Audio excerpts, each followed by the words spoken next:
오늘 말씀의 제목은 회복 6번째 시간 다시 고백이라는 주제를 가지고 우리 함께 말씀을 나누고자 합니다. 오늘은 회복 6번째 시간이죠. 다시 고백이라는 주제를 가지고 우리 함께 말씀을 나누고자 합니다. 요한 크리소스토모스가 이런 말을 했어요.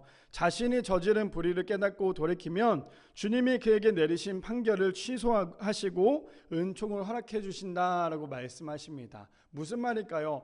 자신이 저지른 불의를 깨닫고 돌이킨다는 것은 사실 쉬운 일은 아니죠. 그래서 이 회개라는 게 누구나 할 수 있는 건 아니더라고요. 회개라는 건 정말 내가 하나님을 잘 믿고 하나님의 살아계심을 아는 사람만이 회개를 할 수가 있는데요. 그래서 그분이 이렇게 얘기를 했어요. 자신이 저지른 불의를 깨닫고 돌이키면 주님은 그에게 내리신 판결을 취소하시고 은총으로 허락하신다라고 얘기합니다. 그래서 우리가 하나님을 진짜 만났을 때, 우리가 하나님을 진짜 만났을 때가 언제냐라고 생각을 한다면요, 우리가 하나님 앞에 온전히 감사도 감사지만 회개할 때, 하나님 앞에 우리가 정말 나의 모든 것을 회개하고 고백할 때 하나님은 그때부터 우리에게 은혜를 부어주신다라는 거예요. 왜요? 저번에도 말씀드렸지만 회개와 동일한 건 뭐예요? 겸손이라는 거죠. 그래서 우리가 하나님 앞에 회개할 수 있다는 건 내가 잘나서 회개할 수 있는 게 아니라요, 내가 하나님을 믿었기 때문에, 내가 하나님의 자녀이고 하나님으로부터 만들어진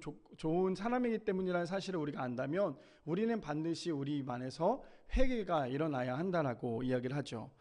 그래서 그런 말이 있습니다. 처음 죄를 짓는 것은요, 우리가 흔히 말하는 실수라고 할 수 있어요. 그렇죠? 사람이 어떻게 실수를 하지 않겠어요? 그런데 사람이 처음에 죄를 짓는 건 실수라고 얘기할 수 있지만, 근데 그 죄가요, 계속 반복되어서 죄를 지어요. 물론 성경에서 뭐라고 얘기해요? 우리가 하나님께 회개를 하면 우리의 모든 죄를 용서해 주신다라고 말씀을 하시지만, 우리가 그 죄를 계속 반복해서 짓고 또 짓고 또 짓고 또 짓고 하다 보면 그 죄는 뭐가 되냐면 실수가 아니라 습관이 되고요, 그것은 우리가 그냥 죄에 대해서 즐기고 있다라는 거예요.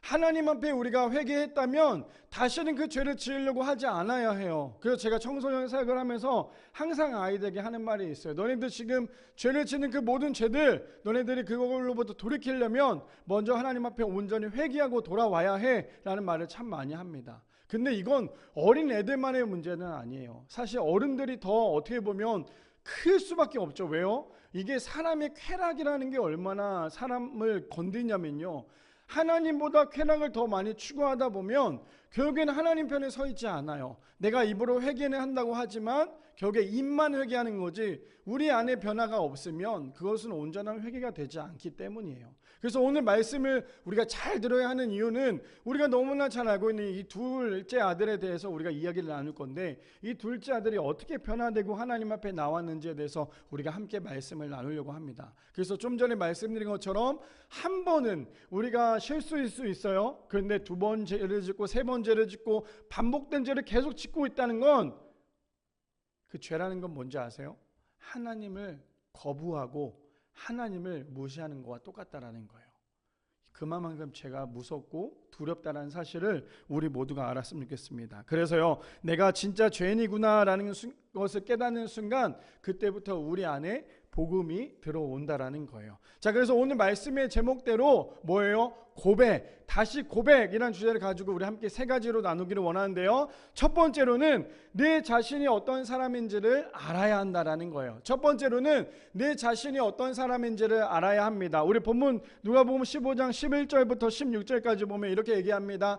또 이르시되 어떤 사람에게 두 아들이 있는데 라고 시작을 하죠. 이 말씀은 우리가 너무나 잘 알다시피 비유의 말씀이에요. 예수님께서 수많은 사람들과 제자들에게 하나님의 말씀을 아주 쉽게 풀이하기 위해서 비유하고자 하는 그런 말씀이죠. 그런데 배경을 보니까 어때요? 어떤 사람에게 두 아들이 있는데 라고 시작을 하죠. 이 어떤 사람이 어떤 사람일까요? 하나님이신 거예요. 근데 그 사람에게 누구가 있대요? 두 명의 아들이 있대요. 근데 두 명의 아들이 있는데 12절에 보니까 그 둘째가 아버지에게 말하되 아버지여 재산 중에 내게 돌아올 분깃을 내게 주소서 하는지라 아버지가 그 살림을 각각 나눠 주었더니 라고 얘기합니다. 두 명의 아들이 있었죠. 근데 첫째 아들이 아니라 둘째 아들이 지금 아버지에게 뭐라고 얘기하고 있어요? 아버지, 어차피 나중에 나에게 주셔야 될 그 유산을 지금 나에게 좀 미리 땡겨 주십시오 라고 얘기하고 있는 거예요. 아버지의 마음이 어땠을 것 같아요? 만약에 제가 아버지고 우리 윤희가 저한테 아빠 나에게 미리 땡겨줘 유산을 좀 주십시오라고 한다면 감사하게 저는 유산을 줄 게 없어요. 줄 수 없지만 만약에 아들이 나는 살아있는데도 불구하고 벌써부터 유산을 달라고 한다면요, 아마 아버지의 마음은 쉽지 않았을 거예요. 아마 그 아들이 얼마나 미울 수도 있겠죠. 난 아직 살아있는데 이 자식이 뭐 벌써 나에게 이런 걸 달라고 해? 라고 얘기하고 있을 수도 있다는 거예요. 근데 본문에 보니까 뭐라고 얘기해요? 아버지가 그 살림을 각각 나눠 주었더니 라고 얘기해요. 근데 우리가 저 말씀을 볼 때 아버지가 과연 그 둘째 아들이 그 재산을 다 탕진하고 돌아올 것을 몰랐을까요? 저는 그렇게 생각해요. 부모님만큼 자녀에 대해서 잘 아는 사람이 없다고 생각을 해요. 아무리 자녀가 잘나고 뛰어난다 해도요, 부모님보다 뛰어날 수 없어요. 왜요? 우리 저번 주에 함께 나눠봤던 말씀이기도 하지만 하나님의 아들이 누구였어요? 예수님이잖아요. 예수님이 하나님일 수밖에 없는 이유가 뭐예요? 하나님의 아들이기 때문이라는 거죠. 그런데 당연히 아들이 어떻게 살아갈지에 대해서 아버지는 이미 다 알고 있었던 거예요. 그런데도 불구하고 그 살림을 다 나눠줬어요.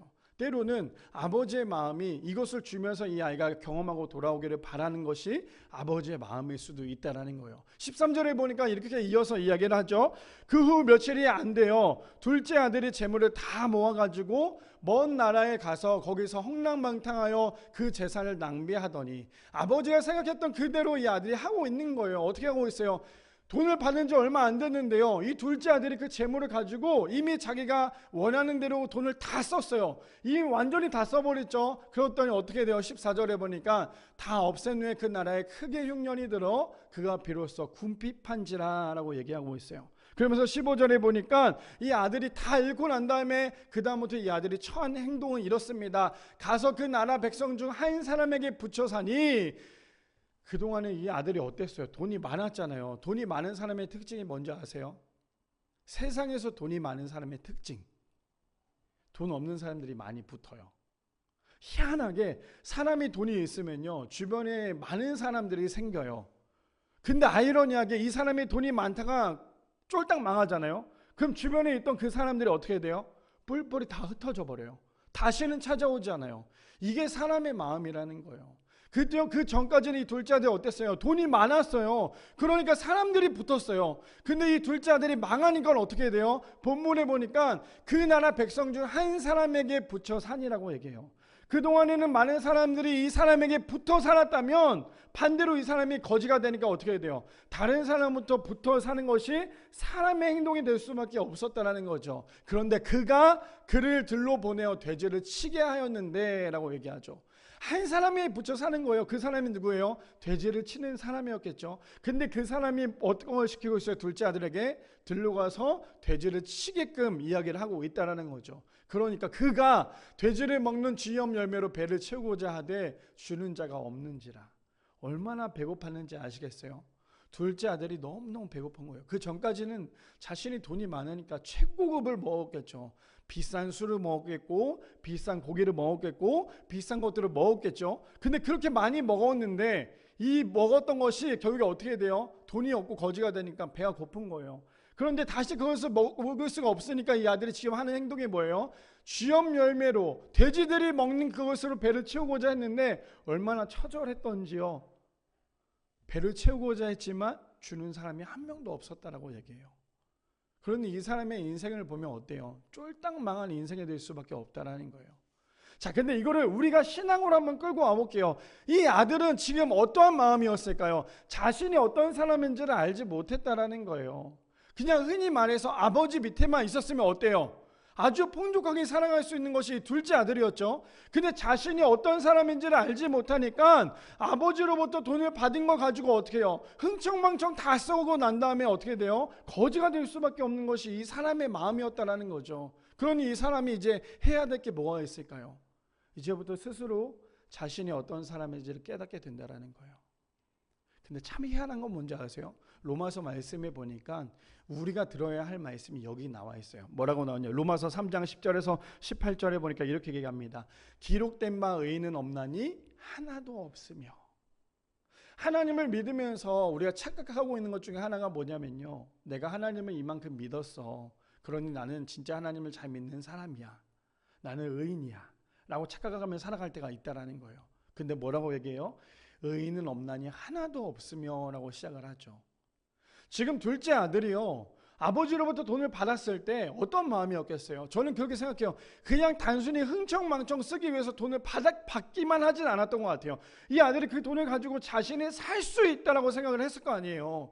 돈을 가지고 집을 나갔을 때는 내가 지금처럼 잘 살 수 있는 것처럼 내가 나가서도, 아버지의 품을 떠나서도 잘 살 수 있을 거라는 것이 이 아들의 마음 아니었을까요? 그러니까 아버지로부터 돈을 많이 받았겠죠. 근데 이 아들은 착각 속에 살고 있었던 거예요. 어떤 거예요? 지금 말씀처럼 자신이 의인인 줄 알고 있었던 거예요. 내가 이만큼 돈이 있으면, 내가 이만큼 가지고 있으면 많은 사람들도 내가 돈이 있으니까 꼬이는 것처럼 내가 이만큼 있으면 모든 사람들이 나에게 오고 내가 그 돈으로 충분히 성공할 수 있겠지라고 생각을 했겠죠. 아버지가 없어도 나는 충분히 성공할 수 있을 거라고 생각을 했던 게 이 둘째 아들이었다라는 거예요. 근데 로마서 3장 10절 말씀 처음에 시작이 뭐예요? 기록된 바 의인은 없나니 하나도 없으며요. 우리가 하나님을 믿으면서 신앙생활하면서 가장 주의해야 할 점이 저거거든요. 나는 교회를 열심히 다니고 있어. 나는 신앙생활 열심히 하고 있어. 근데 여전히 아무런 변화가 없다면 우리는 하나님을 제대로 믿는 게 아니에요. 그리고 가장 교만한 게 뭐냐면 나는 의인이야. 나는 하나님 잘 믿는 사람이야. 나는 기도도 많이 하고 찬양도 잘하고 말씀도 많이 보는 사람이야. 그렇게 해서 내가 나를 자꾸만 드러내면, 내가 나를 드러내는 순간 하나님은 그 안에 있지 않는다라는 거예요. 근데 어떻게 되냐면 11절부터 아주 우리가 잘 들어야 될 말씀이에요. 깨닫는 자도 없고 하나님을 찾는 자도 없대요. 그거에 대해서, 뭐에 대해서요? 내가 의인인지 죄인인지를 알지도 못하는 사람은 하나님을 찾지도 않는다라는 거예요. 얼마나 두려운 말씀이에요. 교회는 열심히 다니는데 하나님을 찾지 않는다는 거. 많은 사람들이 그래요. 많은 사람들이 교회를 열심히 다니는데요, 하나님을 찾지 않아요. 우리 성도님들 이번 주 한 주 동안 살면서 어디 평안하셨나요? 평강이 있었나요 혹시? 우리가 살면서 그냥 웃음만 있었나요? 걱정과 근심 없었나요? 행복했나요? 저는 이번 주 한 주 동안에 제가 얼마나 교만했는지, 제가 전화통화를 통해서 또 말씀도 드리기도 했지만 제가 이번 주 살면서 제가 그랬어요. 얼마나 제가 개척을 한지, 이제 저희가 이제 8번째 예배잖아요. 8번째 예배를 드리면서 얼마나 제 마음 가운데 조급했는지. 제가 강단에서 선포했을 때 그런 말 했잖아요. 우리 너무 처음부터 인원 많이 오길 바라지 맙시다. 우리가 잘 준비해서 사람들이 왔을 때 그것을 잘 수용할 수 있을 만큼 우리가 준비가 됩시다라고 했잖아요. 근데 제 속에 뭐가 있었냐면, 꿈틀꿈틀거렸던 게 뭐였냐면, 사람이 좀 왔으면, 사람이 좀 이 자리를 채워줬으면, 그런 마음이 너무 컸나 봐요. 저도 모르게. 왜 그랬냐면 이번 주 한 주 동안에 7일밖에 안 되는 이 7일 동안에 제가 3번이나 똑같은 꿈을 꿨어요. 어떤 꿈을 꿨는지 아세요? 내가 얼마나 교만했냐면 하나님께서 저를 깨닫게 해주시려고 3번을 똑같은 꿈을 꾸게 하셨어요. 지금 제가 사실 여기 서서 설교를 하는 것도 너무 꿈만 같아요, 저는. 근데 하나님께서 어떤 마음을 주셨냐면, 저희는 예배가 한 번밖에 없잖아요. 예배를 드리고 난 다음에 제가 집에 갔어요. 집에 갔는데 전화가 온 거예요. 우리 교회 성도님한테. 누군지는 모르겠는데 전화가 왔어요. 목사님 빨리 좀 교회로 오시라고. 어디가 계시냐고. 그래서 제가 그랬죠. 예배가 다 끝나서 집에 쉬러 갔어요 라고 말씀드렸더니 그 성도님이 저한테 뭐라고 얘기했냐면, 무슨 소리 하냐고. 지금 여기 성도님들이 앉아서 예배를 기다리고 있는데 왜 교회에 떠나 계시냐고 저한테 그렇게 얘기를 하는 거예요. 근데 그 꿈을 3번 똑같은 꿈을 꿨어요. 2부, 3부 사람이 가득 차 있는데 저는 이 자리에 서 있지도 않고, 서 있지 않을 뿐만 아니라 교회를 떠나 있었어요. 제가 그거를 3번을 똑같은 꿈을 꾸면서 처음에는 어떤 마음이었냐면, 하나님께서 우리 교회 가운데 부흥을 주시려고 하나보다. 기분이 너무 좋은 거예요. 그런가 보다. 2번째 또 꿈을 꿨어요. 그렇구나. 부흥을 주시긴 하려고 하나보다. 그래, 우리 교회는 희망이 있구나. 3번째 딱 꿈을 꿨을 때, 제가 딱 꿈꾸자마자 아침에 눈을 떴을 때 뭐인 줄 아세요? 회개부터 나왔어요. 제가 어떤 걸 깨달았냐면, 첫 번째 부흥을 주시는구나에 대해서 저의 착각이었어요. 2번째 그래도 부흥을 주시려고 하는구나에 대해서 저의 착각이었어요. 3번째 저에게 똑같은 메시지가 뭐였냐면, 네가 준비가 안 돼 있잖아. 그 마음을 너무 크게 주시는 거예요. 그냥 나는 단순히 또 그렇게 생각을 했던 거예요. 목적 없이 인원만 많이 불어났으면, 이게 저도 모르게 계속 있었던 것 같아요. 부흥이라는 것은 한 사람이 변화되어서 진짜 부흥이라고 얘기했는데, 제 마음속에는 부흥이 인원이 가득 차는 것이 저에겐 부흥이었었나 봐요. 그래서 그것 때문에 하나님께서 3번이라는 시간을 똑같은, 그래서 사실 저는 이번 한 주 동안에 얼마나 저에게 번아웃이 왔냐면, 목회가 뭔가 변화가 되지 않네. 겨우 8주밖에 안 돼. 이제 신생아 교회인데도 불구하고 저희 열정은 너무 뜨거웠나 봐요. 근데 그 뜨거운 게 하나님보다 자꾸만 내가 앞서다 보니까요, 자꾸만 그런 꿈을 꾸게 하더라는 거예요. 그래서 결론이 뭐였어요? 내가 준비가 되어 있지 않는 상태에서 인원만 분다는 건 그건 올바른 교회가 아니구나. 다시 하나님께서 깨닫게 하셨다라는 거예요. 무슨 말이냐? 우리가 교회를 열심히 다닌다고 해서, 저도 목회를 열심히 한다고 해서, 앞에서 설교를 열심히 한다고 해서, 그것도 중요하지만 더 중요한 건 뭐냐면요, 오늘 본문 11절에 뭐라고 얘기해요? 깨닫는 자도 없고 하나님을 찾는 자도 없대요. 교회를 다니면서 신앙생활을 하면서 깨닫지도 않고 하나님을 찾지 않는다는 건 진짜 신앙인이 아니고요, 진짜 교회를 다니는 사람이 아니라는 거예요. 그래서 12절에 뭐라 그래요? 다 치우쳐 함께 무익하게 되고 선을 행하는 자가 없나니 하나도 없도다. 저기 있는 말씀이요, 그냥 기록되어 있는 말씀이 아니라 지금 여기 앉아 계신 우리 성도님들, 그리고 저에게 주는 말씀이에요. 잘 새겨 들어야 돼요. 왜요? 우리가 자꾸만 저 말씀 가운데 반대로만 살려고 해요. 나는 괜찮을 거야. 나는 이만큼이면 되겠지. 하나님 나 이만큼인데, 하나님 나 불쌍하잖아요. 나 이 정도인데 불쌍하잖아요. 하나님 날 좀 불쌍히 봐주셔야죠. 우리가 가장 어린 신앙이 뭔지 아세요? 나 불쌍하잖아요. 불쌍한 신앙이에요. 하나님 앞에 불쌍하다고만 얘기할 게 아니라요, 하나님 앞에 가까이 가야죠. 그거 아세요? 세상을 등지고 세상을 멀리하면 하나님 앞에 가까워질 수 있어요.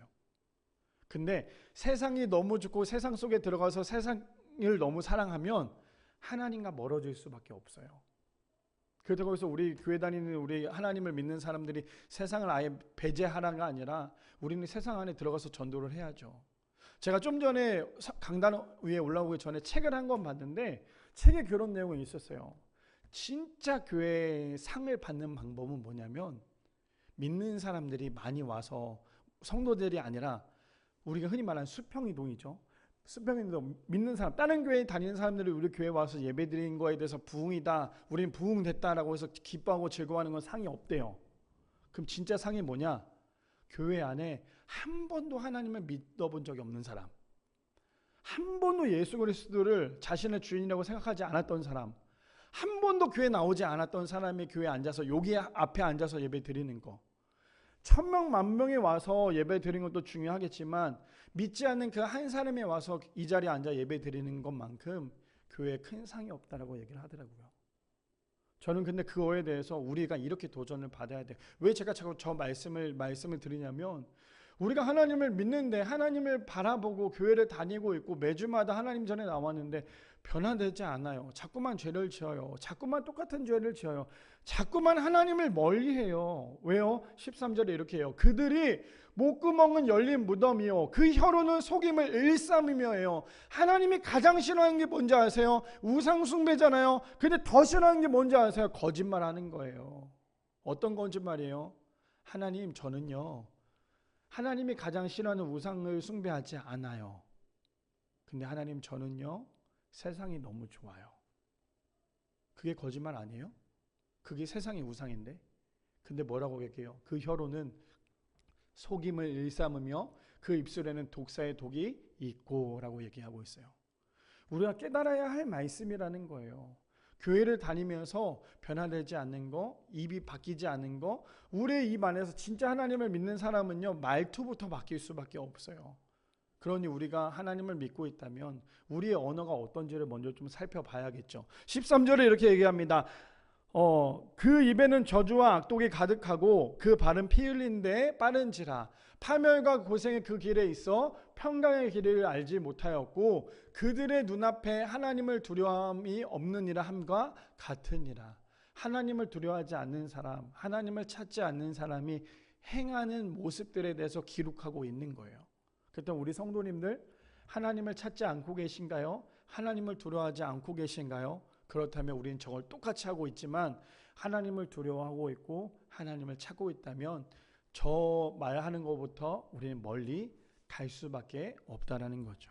그래서 첫 번째가 뭐였어요? 둘째 아들이 자신이 어떤 사람인지를 알지 못하니까요, 자신은 성공할 수 있을 거라고 충분히 생각을 했지만 어떻게 돼요? 결국에는 자신의 착각 때문에 아버지로부터 많은 돈을 가지고 왔지만 그 재물 때문에 어떻게 돼요? 망할 수밖에 없었다라는 거죠.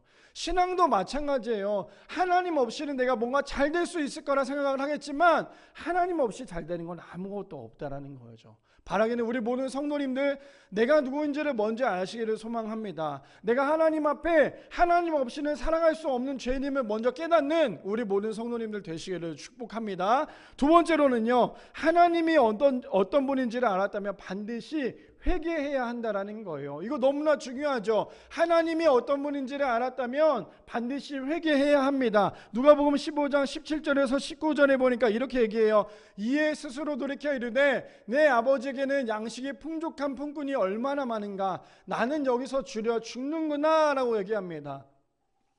17절에 나오는 게 뭐예요? 이에 스스로 어떻게 했대요? 돌이켰대요.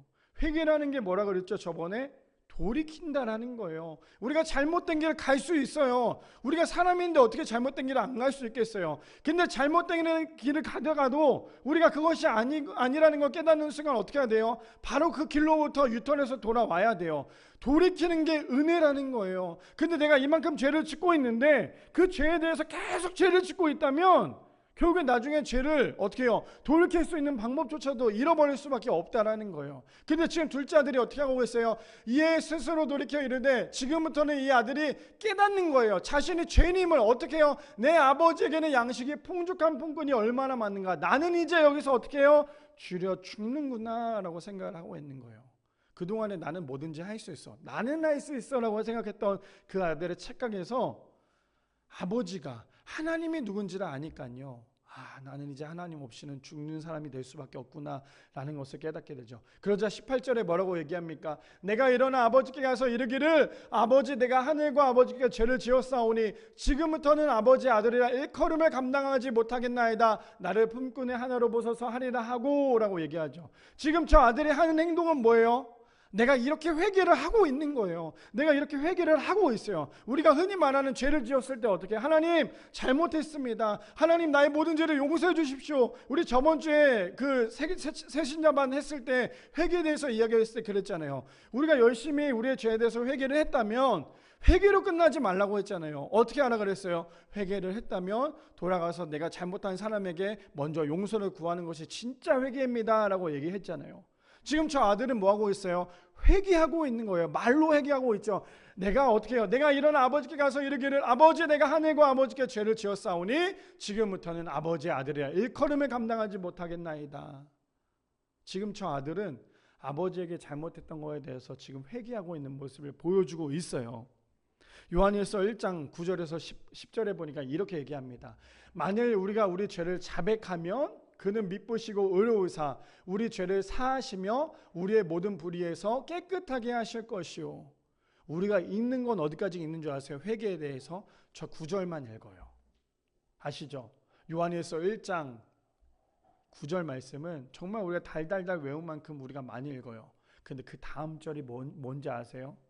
우리가 회개를 했다면, 우리가 우리의 죄를 자백했다면 우리의 모든 것을 용서를 해주시지만, 근데 그 다음 절에 뭐라 그래요? 만일 우리가 범죄하지 아니하였다 하면 뭐 하고 있는 거예요? 나는 잘났어, 나는 회개할 게 없어. 지금 그 말을 하고 있는 거예요. 그러면 하나님의 거짓말하는 이로 만드는 것이니 또한 그의 말씀이 우리 속에 있지 아니하니라 라고 얘기하고 있어요. 우리 성도님들 성경 읽으세요? 성경 보세요? 성경 읽고 계시죠? 성경 읽었는데 왜 우리 안에 자꾸만 회개가 없어요? 우리 안에 왜 자꾸만 나만 드러내고 있어요? 성경을 읽으면요, 눈물 없이 보일 수 없어요. 성경을 읽으면 꺼이꺼이 할 수밖에 없어요. 나를 위해서 이 땅에 오신 예수님 그 사랑 때문에 우리는 꺼이꺼이 할 수밖에 없어요. 근데 성경에 있는데 예수님이 이런 일을 하셨구나, 예수님께서 이런 일들도 하셨구나, 단순히 그거에 대해서 감탄만 한다면 예수님은 그냥 능력의 하나님이시지만 이 말씀이 나에게 내 삶 가운데 들어오면요, 지금 뭐라고 얘기해요? 그의 말씀이 우리 속에 있지 아니하느냐. 뭐예요? 내가 하나님의 말씀을 읽고 내가 하나님 안에 거하지 않는 사람은요, 그 말씀이 우리 가운데 임하지 않는다라는 거예요. 우리가 오늘도 설교를 듣고 있잖아요. 설교 듣고 있잖아요. 저는 일주일 동안에, 저는 우리 교회 담임 목사이기도 하지만 저는 일주일 동안에요, 제가 존경하는 목사님 설교를 한 10편 이상 들어요. 10편 이상 들으면서 어떤 생각으로 듣는 줄 아세요? 아, 저 목사님 설교 진짜 기가 막히게 하네. 나도 저렇게 했으면 좋겠어. 이게 아니라 그 목사님들 설교를 한 편 한 편 들을 때마다 제 마음은 어떤 마음으로 듣냐면, 저 목사님 나에게 저렇게 말씀하시는구나. 저 목사님 나에게 이런 말씀하시는구나. 설교가 하나님의 말씀이 나에게 말씀하시는구나라는 거에서 우리가 듣지 않는다면 오늘 우리는 그냥 좋은 말씀을 듣고 끝나는 거랑 똑같은 거예요. 우리 안에 왜 기적이 안 일어나요? 우리 안에 왜 역사가 안 일어나요? 하나님의 말씀이 내 말씀이라 생각을 하고 있지 않기 때문이에요. 지금 9절에 뭐라고 얘기해요? 나의 모든 죄를 고백하면 우리의 모든 것을 깨끗하게 하시지만 10절에 뭐라고 얘기해요? 만일 우리가 범죄를 하지 아니하였다 하면 하나님을 거짓말하는 이로 만드는 것이니 또한 그의 말씀이 우리 속에 있지 아니하니라라고 얘기하고 있어요. 그래서 우리가 진짜 하나님 앞에 회개하는 거, 예배 안에, 제가 왜 지금 거의 몇 주 동안에 회개에 대해서 계속 강조를 하냐면, 예배 안에 진정한 예배는요, 회개예요. 진정한 예배는 회개라니까요. 감사도 있겠죠. 근데 진정한 예배 안에는요, 회개가 반드시 있어야 하기 때문이에요. 그래서 우리가 하나님 앞에 돌아가서 우리의 모든 죄를 용서받기 위해서 할 수 있는 방법이 또 하나가 있어요. 그게 뭐냐면 요한복음 14장 6절 말씀에 보면 이렇게 얘기합니다. 예수께서 이르시되 내가 곧 길이요 진리요 생명이니 나로 말미암지 않고는 아버지께로 올 자가 없느니라. 우리는 우리의 죄를 용서받을 수 없어요. 아무리 훌륭한, 아무리 똑똑한, 저는 제가 너무너무 좋아하는 목사님이 계세요. 우리 입당 예배 때 대표기도 하셨던 목사님이신데 그 목사님이 왜 좋아하는지 아세요? 저는 그래서 우리 여기 앉아 계신 우리 청년들에게 저는 그런 목사가 되기를 원해요. 제가 왜 그 목사님을 좋아하냐면 그 목사님도 똑같아요. 지금 같이 예배를 드리고 있고 지금 아마 설교하고 계실 거예요. 똑같이 우리처럼 쉽지 않은 개척교회 목사님이세요. 근데 그 목사님을 제가 존경하는 이유가 뭐냐면 저는 제가 너무너무 힘들 때 그 목사님을 찾아가요. 근데 그 목사님을 찾아가면 그 목사님 다른 얘기 하시지 않아요. 그냥 그랬어? 아이고 힘내. 이런 말씀도 하시지 않아요. 그냥 제가 말하는 모든 걸 다 듣고만 계세요. 그리고 딱 한마디 하세요. 괜찮아. 그럴 수 있어. 제가 왜 그 목사님을 너무너무 존경하냐면 그 목사님은 사람의 마음에 대해서 가르치려고 하기보다 그 사람의 마음을 이해하려고 해요. 저는 그런 목사가 되고 싶더라고요. 그 목사님처럼 언제든지 만나면 언제든지 마음이 편안해질 수 있는 그런 목사가 되는 것이 저의 비전이기도 하고 저의 꿈이기도 해요.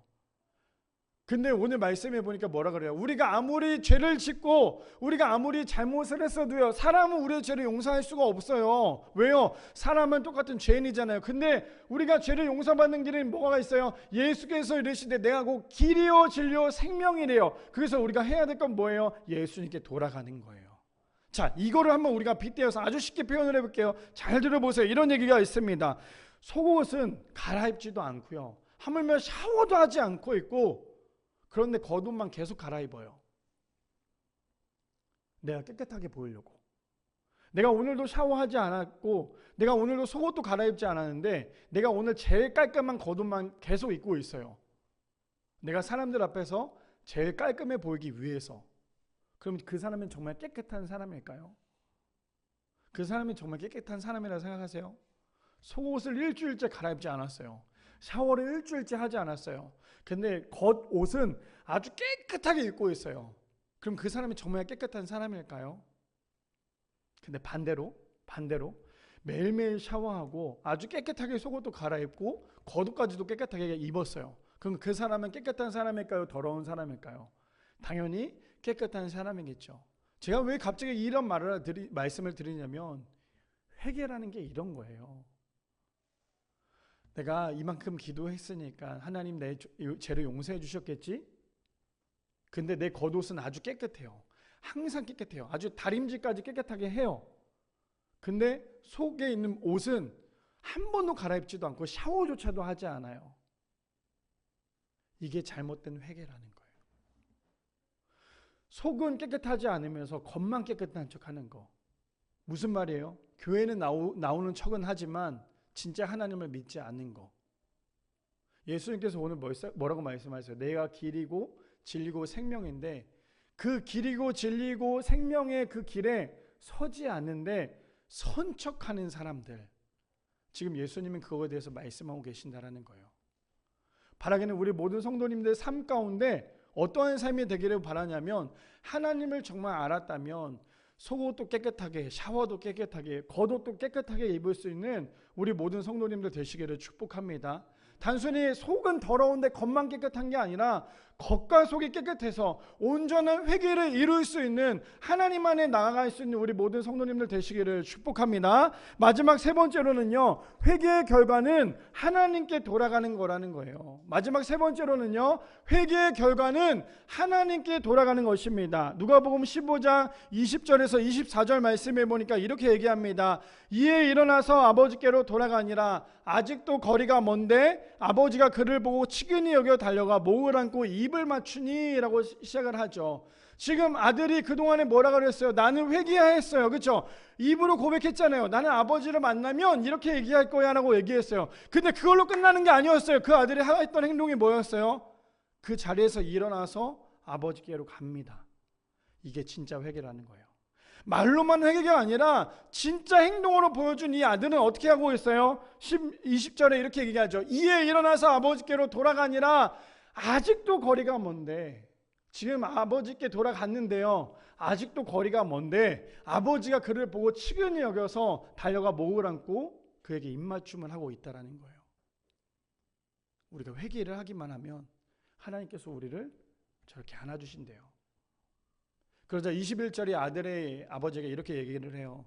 그동안에 자신이 회개했던 거, 고백했던 거, 아버지에게 해야 했던 말, 이제 이렇게 얘기하죠. 뭐라고 얘기해요? 아버지, 내가 하늘과 아버지께 죄를 지었사오니 지금부터는 아버지의 아들이라 일컬음을 감당하지 못하겠나이다 하나. 그 다음 절 뭐라고 얘기해요? 22절에 보니까 이렇게 얘기하고 있어요. 아버지는 종들에게 이르되 제일 좋은 옷을 내어다 입히고 손에 가락지를 끼우고 발에 신을 신기라 라고 얘기하고 있어요. 아들이 고백을 하니까 아버지의 행동은요, 너 왜 그동안에 그렇게 죄를 지었어? 거봐, 나 그럴 줄 알았어. 네가 그렇게 달라고 할 때부터 나는 네가 쫄딱 망하고 돌아올 줄 알았어. 이 말이 아니었어요. 아버지는 그 아들에 대해서 절대 훈계하지 않았어요. 뭐라고 이야기를 해요? 아버지는 종들에게 이르되 제일 좋은 옷을 입히고요, 손에 가락지를 끼우고요, 발에 신을 신기고 난 다음에 그리고 살찐 송아지를 끌어다가 잡으라. 우리가 먹고 즐기자라고 얘기하고 있어요. 아버지의 마음이 이런 마음이라는 거예요. 자녀를 키워보니까요, 우리 첫째 딸과 둘째 아들이 자신들이 잘못한 거에 대해서 고백할 때가 있어요. 아빠, 내가 이것 때문에 잘못했어요. 내가 이것 때문에 잘못했어요 라고 얘기하면 참 처음에 너무 신기했어요. 얘가 잘못했다는 말을 하는구나, 미안해라는 말을 하는구나 라고 하는데, 나중에는 그 말이 계속되면 어떻게 하냐면, 너 정말 그 마음이 뭔지 알아? 그게 어떤 건지 알고 얘기하는 거야 라고 하면, 자기가 그렇게 해서 잘못한 거라고 얘기하면 아버지는 그거에 대해서 훈계할 수가 없어요. 그래, 네가 네 죄를 잘 안다면 그래, 내가 너를 용서해 줄게. 아버지의 마음이 그런 마음이에요. 그래서 진짜 회개는요, 내가 진짜 잘못된 것을 고백하는 거예요. 그냥 습관적으로 고백하는 말이 아니라 내가 진짜 잘못된 말을 고백했을 때 하나님께서 우리의 죄를 용서해 주신다라고 말씀하세요. 그리고는 얼마나 기쁘시던지 24절에 보니까 이렇게 얘기합니다. 이내 아들은 죽었다가 다시 살아났으며 내가 잃었다가 다시 얻었노라 하니 그들이 즐거워하더라. 마지막 24절이었죠. 이렇게 얘기한다라는 거예요. 지금 축제를 벌이고 있죠. 잃어버렸던 아들이 다시 돌아왔어요. 그러니 아버지가 너무너무 행복했겠죠. 사실 25절부터 32절까지 말씀도 계속하려고 했는데 이 말씀은 우리가 너무나 잘 알고 있는 큰 아들 사건이죠. 큰 아들 사건은 제가 다음 주에 나누려고 해요. 우리가 진짜 교회를 다니지만 큰 아들과 같은 모습이 너무나 많다라는 거에 대해서 우리가 다음 주에 함께 나누려고 합니다. 그래서 히브리서 10장 17절에서 18절에 보니까 이렇게 얘기해요. 하나님께서 우리를 얼마나 사랑하시고 얼마나 위대하신 분이신지, 또 그들이 죄와 그들의 불법을 내가 다시 기억하지 아니하리라 하셨으니 이것들을 사하셨은즉 다시 죄를 위하여 제사 드릴 것이 없느니라. 무슨 말이에요? 우리가 하나님께 죄를 고백하기만 하면 하나님께서 뭐라고 말씀하세요? 다시는 그 죄에 대해서 묻지도 않고 따지지도 않는다라고 말씀하신다는 거예요. 그런데 왜 자꾸 똑같은 죄를 지을까요? 어차피 하나님께서 똑같은 죄를 지어도 용서해 줄 거라는 믿음 때문에. 그게 진짜 나쁜 거예요. 내가 똑같은 죄를 지었을 때 하나님께서 용서해 주시겠지. 그거는 하나님을 조롱하는 것과 똑같은 거예요. 그래서 우리가 반복된 죄가 얼마나 두려운 건지를 반드시 알아야 한다라는 거죠. 갈라디아서 6장 8절에 보니까 이렇게 말씀하세요. 자기 육체를 위하여 심는 자는 육체로부터 썩어질 것을 거두고 성령을 위하여 심는 자는 성령으로부터 영생을 거두느니라 라고 얘기합니다. 그렇다면 우리 성도님도 육체를 위해서 심고 계십니까? 아니면 성령을 위해서 심고 계십니까? 오늘 아침에 우리 윤희를 챙겨서 교회를 나오는데 우리 윤희가 그렇게 얘기했어요. 윤희야 빨리 씻자 그랬더니 싫대요. 그래서 어디 가려고 저한테 물어보는 거예요. 그래서 아빠 교회 가려고 했더니 아빠 교회 안 간대요. 아주 충격적이죠. 아빠가 목사인데 아들 안 간다고 하니까. 근데 우리 유리가 뭐라고 얘기했냐면 조용히 얘기를 하는 거예요. 엄마한테 뭐라고 얘기했냐면 엄마 그러면 윤희한테 키즈 카페 간다고 얘기해. 키즈 카페 간다고 하면 윤희가 따라올 거야. 근데 진짜 윤희한테 키즈 카페 가자고 얘기를 했어요. 그때 윤희가 어떻게 해요? 너무너무 좋아하는 거예요. 제가 저거를 그래서 오늘 아침에 차에서 우리 아내에게 또 윤희에게 그런 얘기를 했어요. 내가 오늘 설교 때 이걸 인용할 거야 라고 얘기를 했어요. 무슨 말이냐면 저는 저 아이의 말에 윤희가 잘못했어 이 말이 아니라요. 무슨 말을 하고자 하냐면 우리는 왜 자꾸만 육체에 대해서는 모든 걸 투자를 하잖아요. 육체가 건강해지려고 운동도 열심히 하고 시간은 투자하잖아요. 아침에 일어나서 운동하잖아요. 또 영양제 챙겨 먹잖아요. 또 밥도 열심히 먹잖아요. 또 우리가 몸에 좋은 거 다 하잖아요. 근데 왜 우리가 영혼에 대해서는 하나도 관심을 갖지 않냐라는 거예요. 이해되세요? 무슨 말인지? 저는 오늘 이 말씀을 드리고 싶은 거예요. 육체를 위해서 둘째 아들이 뭐라 그래요? 육체를 위해서 돈을 가지고 흥청망청 썼잖아요. 자신의 영혼을 잃어버리는 거 생각도 못하고 영혼이 보이지 않아서 영혼에 투자를 하지 않는 거는 정말 잘못됐다라는 거예요. 교회에 나온다는 거는 우리의 영육을 투자하는 거예요. 누구에게? 하나님께 드리는 거예요. 근데 우리가 건강해지려고 육체에는 너무나 잘 심어요. 잘 먹죠. 또 쾌락을 위해서 살아요. 친구들이랑 놀 때 되면 이 친구랑 놀 때는 너무너무 행복하니까 육체를 위해서 그 친구를 만나요. 피곤해도 만나요. 근데 아이러니하게 피곤해서 교회를 안 나오는 경우가 있어요. 피곤해서 사람을 만나는데 피곤해도 교회를 안 나와요. 그 사람이 어떤 사람인지 아세요? 육체를 위해서 심는 사람이에요. 근데 우리가 나의 육체를 위해서는 그렇게 살면서 나의 쾌락을 위해서는 그렇게 살면서 마치 하나님 아시죠? 하나님 내 마음 아실 거예요. 내가 지금 이렇게 죄를 짓는 거 하나님 아시죠? 알긴 뭘 알아요. 하나님이 그 모습을 보면 가장 화를 내실 분이 하나님이신 거예요. 하나님 아시죠라고 얘기하는 건 하나님을 조롱하는 거랑 똑같은 거예요. 죄를 짓고 있으면서. 근데 우리가 꾸준히 육체를 위해서는 심고 있어요. 나의 쾌락을 위해서. 이 정도는 괜찮을 거야. 이 정도 쾌락은 괜찮겠지. 이 정도 위로, 이 정도는 이해해 주시겠지. 근데 그게 중독이 되는 거예요.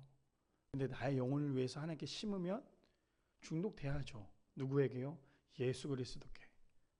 그래서 육체 가운데 중독이 되는 게 아니라 예수 그리스도에 인하여서 중독될 수 있는 우리 모두가 되기를 소망합니다. 그래서 오늘 말씀이 뭐였어요? 다시 고백이에요.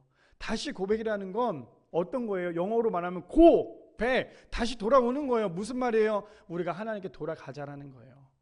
바라기는 우리 모두 성도님들 하나님 앞에 다시 돌아가서 하나님의 은혜 가운데 살아갈 수 있는, 그래서 육체 가운데 자꾸만 심느라 둘째 아들처럼 흥청망청 살아가는 그런 인생이 아니라 하나님 내가 잘못했어요. 하나님 다시는 반복된 죄를 짓지 않을게요. 하나님 나의 죄를 용서해 주세요. 자꾸만 영을 위해서 심을 수 있는, 그래서 성령의 사람이 될 수 있는, 육의 사람이 아니라 성령의 사람이 될 수 있는 사랑하는 우리 미라리 성도님들 되시기를 축복합니다.